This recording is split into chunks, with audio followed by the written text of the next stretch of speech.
Thank you. So I was having to think about like how best to frame my experience with this piece yesterday, and I think ultimately I think it's important to frame that the status quo that I have very much committed myself now to disrupt is not the status quo I'm from. And I think for me that was certainly the piece that accelerated me far into this world. To give everyone sort of 10 seconds on my background, I'm from the UK, as you can probably hear.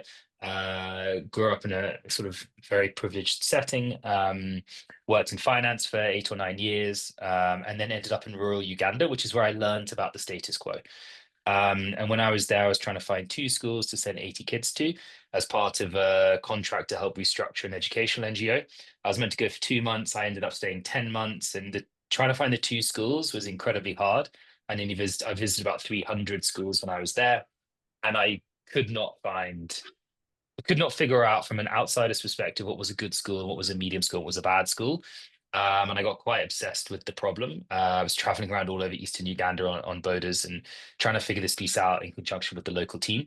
And when I was there, I found two fake schools getting grant money from the US. They were literally just really nice websites. And when we eventually selected the two schools, um, their classrooms were wildly over capacity. So it was like hundreds of kids that were not getting as good of education as they could do. And so naively, I thought, okay, well, I've got a background in finance. I'm going to sit down with the school directors. I'm going to help digitize all of their records, create P&L cash flow, balance sheet, business plan. And this was in the days before ChatGPT. It would have been a lot easier now, and go with them to the local banks. And I was like, and we'll get you financing. So I spent a week with each one. We went off to the banks and we got laughed out the door. I was so frustrated by that experience that I even took one of the took the analyst who had rejected us in the last bank with the second school to the Kabanda and said like, hey, let me buy you lunch. Can you just explain why the no? And he showed me this horribly outdated macro spreadsheet that basically judged whether or not to lend to a school based on his like month on month um, cash flows. And obviously, schools don't earn cash on a month on month basis. So that was kind of my like jarring moment that led to what we do now. Which was that like no one was underwriting schools as schools, as far as I could tell, and no, and therefore kids were sitting in classrooms that were well over capacity, and it felt like there was a sensible business solution to this problem. So that was kind of when I started to, I suppose, push into the more let's rebel phase of my discovery into education.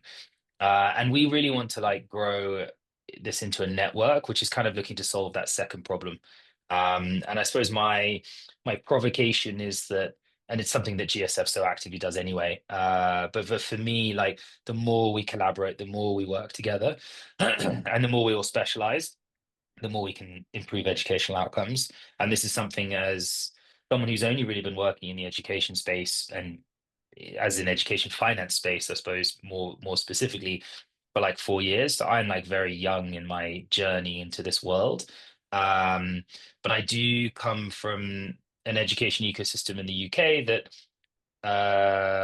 is so much more developed, and I suppose that's what I'm always like looking for without trying to export one system to another system. But it's definitely been a journey to where we are today. And we're in 638 schools today, of which we've helped like build classrooms, buy school buses and the like. So it's been a journey, and many of the people actually on this call I can see have helped on that journey immeasurably.